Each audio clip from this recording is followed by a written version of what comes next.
ወደ ስራ እየሄድኩ ነው። ጠዋቱ ከወትሮ ይልቅ ቆፈናማ ነው።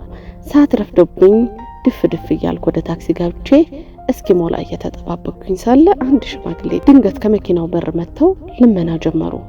ቃላቶቻቸው አንጀት ይበላል። ከሱ በላይ ግን የሳሳች ክንድና ክንዷ የተቀደደች ሸሚዝ ለብሰው ብር እያንዘፈዘፋቸው ነው። እውነት ለመናገር ኪሴ ውስጥ ያለችው ብር ትንሽ ናት፣ ግን ቢያንስ ገላቸውን ለመሸፈን ብዬ ጃኬቴን አውልቄ ሰጠኋቸው። አባባም እንባ እየተናነቃቸው ሳይሰለቹ መርቀው ተለያየን።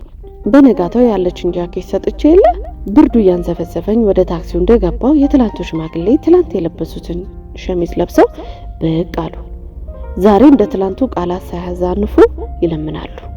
ይህንን እንዴት ይፈንቅሉኝ ከታክሲው ዘልዬ ወረድኩ። እርሶ ሌባ ኖት? ትላንት የሰጠሁትን ጃኬት ሽጠው ዛሬ ይለምናሉ? ቆይ ምን አይነት ቃላጥሮች? ዝም አልኩኝ። አባባም ክው እያዩኝ ነው። ምን ይዘጋውታል? ለምን ያጭበረብራሉ? የታል ጃኬቱ አልኩኝ። አሁንም ያለ ይሉኝታ እያንባረኩኝ። ተው ልጅ አትፍረድብኝ። አዎ ጃኬቱ ሸጬዋለሁ። ግን ምን? ከጃኬቱ ይልቅ ሳንቲሙ ያስፈልገኝ ነበር። ሚስቴ ክፉኛ ታማለች። እርሷን ለማሳከም ነው ሰው ፊት መውጣቴ። እንኳን ያንተን ጃኬት እኔ ሁሉ ነገር ሸጬ በዚች ሸሚዝ ቀርቻለሁ። እሷ ከምትሞትብኝ እኔ ብርድ ቢመታኝ ይሻላል። ለማምሻዬ ብዬ ነው። ይቅር በለኝ ልጄ አሉኝ አንገታቸውን እንደሰበሩ። ሳላውቀው የቆምኩበት ስጋ ከበደኝ።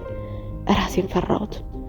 ሰው ቆሞ ሲለምን ለካ ስለራበው ብቻ አይደለም፣ ልብስ ቸግሮት ብቻ አይደለም፣ መጠለያ አይደለም፣ አንዳንዴ ነፍስ ቸግሮት ነው። በጭንቀቱ ሰው ፊት የሚቆማል።